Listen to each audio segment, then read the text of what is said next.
Hey guys, welcome to Friday, which is day 5 of the reading rush. Figured I'd start where I already had the camera set up, which was here.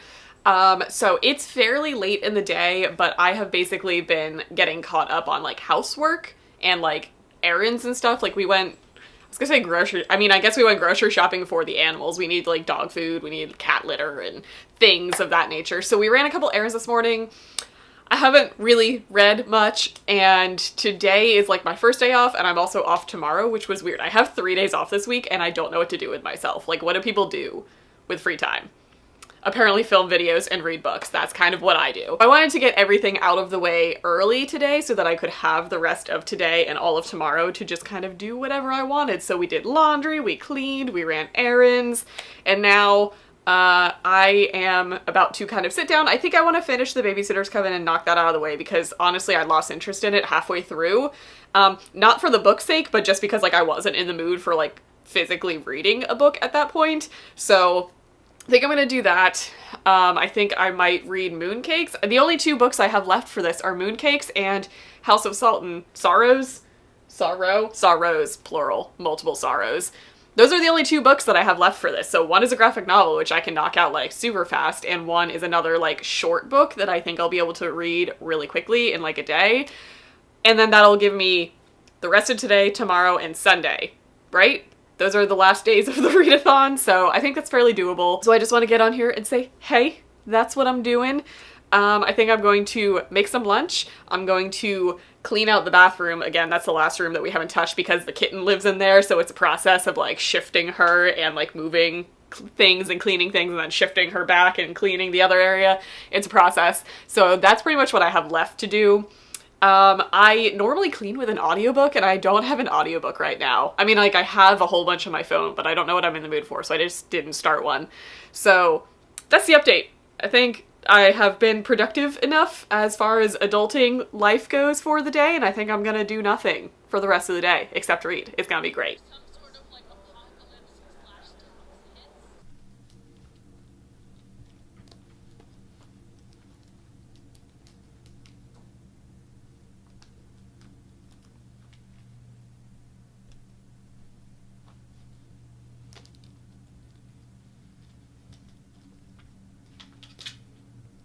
I lied. The mail just got here. Where is the address on here? On the spine. I just got the new mug from Kara Kozik. I am one of those people. I've been collecting the Harry Potter mugs from her since the first Owl Crate one. And I believe that there's going to be, how many in total? 10 total or 7 total? I forget. Basically, you guys remember like the Hagrid's Hut mug that came in the Owl Crate, and they have done 3 since then, plus 1 from Kara Kozik. I am so nervous about dropping this. I don't know why I'm opening this standing up. We got it out of the box, and look, she's doing her own little boxes that like match the Owl Crate boxes. This is so cute. So this is a separate one that did not come in the Owl Crate things, but it's part of the series. Ooh, I got 796. Those are good numbers. I like those numbers. So all of these come with a numbered, is this a coaster? Coaster that goes with the mug, which is exciting. That was if you pre-ordered, I think. I don't remember, something like that. And here is the mug. Oh my goodness. I'm so excited. So this is the Great Hall mug. This is so cute. This one is not my favorite one just because it's like really close up of their faces, and I like more of the scenery that's in her mugs, but this is still really cute. This is like the perfect like holiday mug. So I will zoom in. So there is a close up. So we have like the golden trio right there, and as it goes, we get more and more characters. Look how cute that is. Isn't this like the cutest little holiday mug? Like I can't wait to drink like hot chocolate during Christmas time or Thanksgiving out of this mug. And it just has her logo on the bottom and a little signed numbered coaster that goes with it. I don't know why I'm putting it on top, but it's like a cap.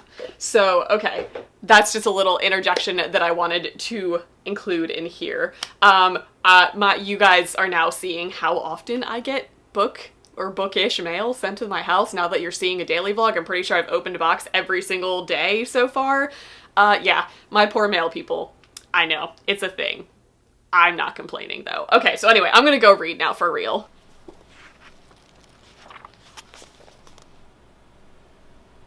Okay, so like yesterday, the sun is starting to go down because I am bad at timing my Meet My Pet segments with the outside animals. That's just a thing. You're also listening to the ambient sounds of Manny drinking. Excuse that. So today's goal is to meet Merlin. Merlin is kind of our little feral child though, so we're gonna go see how this is gonna go. I have a feeling majority of the footage is going to be inside the barn because you can't really get too close to him. Like, he has his good and bad days, and I don't know where we are today. So we're gonna go see the elusive little magical marshmallow that lives in my field. Wish me luck that we can actually like film with him at a reasonable distance. A long-term goal is that little white speck back there. Will we be able to film with him? Who knows? They are coming, so that's nice. That's very polite because I think it's dinner time. Hi, everybody. Hello. Merlin is already cautious, so Merlin is this little precious dude. Let's see how this goes. Hi. Oh, he already says no. That's okay. You're just glowing like the little angel unicorn that you are. Good? Can you see me? So, this is Merlin. Merlin, if you guys can't tell, is a very not socialized goat. We have been working with him for a really long time, literally since we've had him. We've had him for 2 years, and this is huge progress. Can you guys tell that I'm just like a cookie monster now? Okay, everybody down. Down. Get down. When we got him, we couldn't touch him. So this is tremendous progress, but obviously he is still very, very timid. So story time for Merlin. When we brought him home as a wee little baby, he managed to squeeze himself out through our holes in our fence, which are like 2 by 2. Oh my God, guys. And take off running.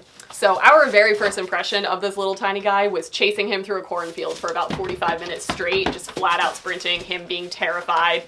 It was not a great introduction to the family. And I don't think it helped that the breeder that we got him from did not socialize the goats at all. Like, she didn't spend time with them, she didn't touch them or handle them or anything. Okay, we're just gonna keep moving with him wherever he goes. So we just kind of took a risk with getting him. He is actually our only goat that is a different breed. All 3 of these guys are Nigerian dwarves, and Merlin left again. He is a pygmy. Oh, like I was saying, Merlin is actually a different breed. All 3 of the other goats are Nigerian dwarves. Hello, Neville. And Merlin is a pygmy. So basically, these 3 are miniature dairy breeds, and he is technically a miniature meat breed, which is the saddest thing in the world because look at him. He is the cutest thing that I've ever laid eyes on. There he is. So is he not like the cutest thing you've ever seen? Like, he's so precious. So like I did with all of the other goats, I will insert baby pictures of him because we just kind of went out on a limb and we tried pygmies. He is definitely, jumping over there, the problem child, and he has learned that that is how he gets cookies because that is the tack room on the other side of that wall, and he has learned that if he does that and he looks cute, he will get cookies. So he's clearly a smart little cookie, but very scared all the time. Merlin has come very far from those days of running away from us, clearly. He is very food motivated, but he also doesn't quite know how to goat.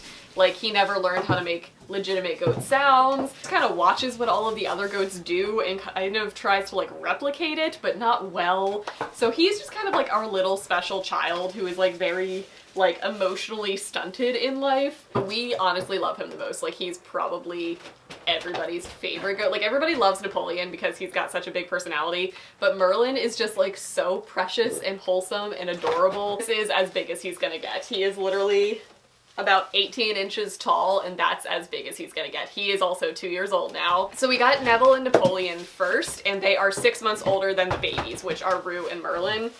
Can you guys tell that I have cookies hidden in my pocket? All right, I think that's about all I'm gonna get as far as footage goes because I'm just freaking him out by just following him around with a camera.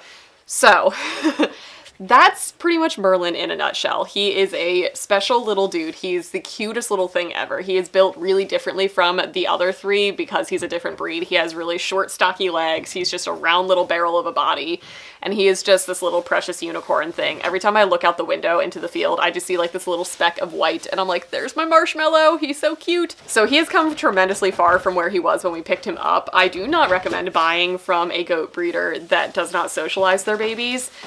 because it's a long journey to be able to even touch them or pet them or interact with them. And it's been really rewarding because when you do pet him, it's like a huge victory. But long term, if you want a really snuggly goat, I'm not gonna recommend it. I'm gonna wrap it up here because it's very hot out here and I've been chasing this poor goat around with the camera this whole time. So that is going to be it for Merlin's segment. If you guys have any questions, I don't even know what I talked about in this segment. It was mostly just me trying to film this little tiny creature. Look at him, he's so cute. That's going to conclude today's segment. The goats are just like running around. This is chaos. Okay, I'm gonna go inside where it's quiet now and read. All right, so here's the deal. I've got some nice like ambient yellow lighting because it's dark out now. Can you tell? So I've been trying to read on and off all day and I have just reached the burnout point of readathon weeks. Not necessarily for reading, but just for like doing reading rush things. So I've kind of taken the afternoon off and I've literally just been watching vlogs and I've been doing things around the house that are like not reading rush related.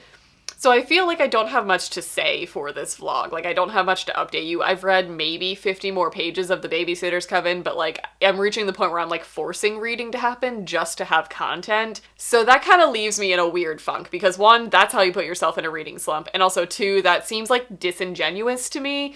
Like if I don't feel like reading, I'm not gonna read just so that I have vlog content. But it is winding down. It's almost 9 o'clock at night, and like I said, I've literally only read maybe 50-ish pages of The Babysitter's Coven. That's not that I'm disliking the book at all. I'm actually really enjoying it. I'm just like not in the mood to read because like all that I've been doing is reading related things. So as like an easy out for this vlog, I am going to pick up mooncakes, because I am in the mood to feel like I'm doing something productive, and that's what graphic novels are for. Am I right? This is weird because this is literally like almost the same exact type of story. This is another like teenage witchy type of story, but I think it'll just kind of help me out of my like mini slump that I'm in, because like graphic novels make you feel like you're accomplishing things because you can literally read it in one sitting. So I think I'm going to call it quits on trying to actually like sit down and read a legitimate book. Not that this isn't a legitimate book, but this will like get me through the rest of the evening so that I have something to talk to you guys about that's like reading related.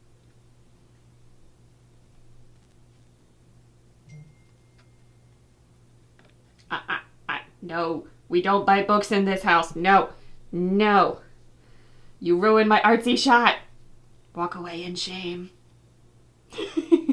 Okay, so I read a thing. I just read all the way through Mooncakes by Wendy Xu, and this was so stinking cute. Oh my god, I'm so glad that I sat down and read this because it's just like restored my little happy reading heart. So this is an arc. This comes out in October, and this I am totally gonna pre-order and buy this because it starts out in full color and then very quickly turns to just unfinished panels, which I can't wait to see how they do a lot of the things. Like there are certain things that they did in color in the like not colored in panels, like they did spells and stuff in color, and I can't wait to see how it's done full color. So this is basically about a girl who is a witch and helps out with her two nanas. She has two grandmothers in their witchcraft store and doing witchy things around the town when her best friend from childhood comes back into town, who is also a werewolf. And she basically comes back into town and she has some issues that she brings with her that she comes back to get help with, basically. And this book is queer as heck, and it's so stinking cute because they end up together. Well, I mean, like, we kind of knew that going in because they had feelings before for each other. The representation in this is the cutest thing ever. First, the fact that she has two grandmas just totally gave me, like, Practical Magic vibes, but I'm pretty sure, like, her grandmas are together. She has hearing aids that get mentioned periodically throughout this, so she has a hearing disability that just kind of is thrown into the story, and I liked seeing that in there. We also have they/them pronouns which get introduced, and it's just a natural part of the story, so I loved that, and it obviously is a queer relationship. This was just all of the good things that I just look for, and I can't wait to see the finished product of this. So if you guys are looking for like the perfect fall queer witchy graphic novel in October, this is like 1000% it. It is so stinking cute, and I can't wait to get a finished copy and see what everything looks like, because like, look at this artwork. It's so cute. Like, look at that bookstore. Look at it. I loved this a lot. So I'm so glad that I read this. I'm giving this 5 stars. I loved it a whole heckin' lot. So this was basically my non-human character badge or challenge, whatever. I think they have badges back on the website, which I'm really excited about because that made me sad. I was very like excited and looking forward to adding badges to my profile. Like I understand everything that happened, but I'm glad the badges are back. So I at least have a legitimate update for you guys today. You're welcome. I did things. Hopefully tomorrow I'll get my head back in the game as far as like reading and whatnot because I have like a book and a half left to finish for this readathon. So that's my update for today. I hope you guys are still enjoying it. I apologize for the catastrophe that was meeting Merlin. That's kind of how life goes with him though. So hopefully that was something coherent that you guys could watch. And I'll see you guys in tomorrow's vlog.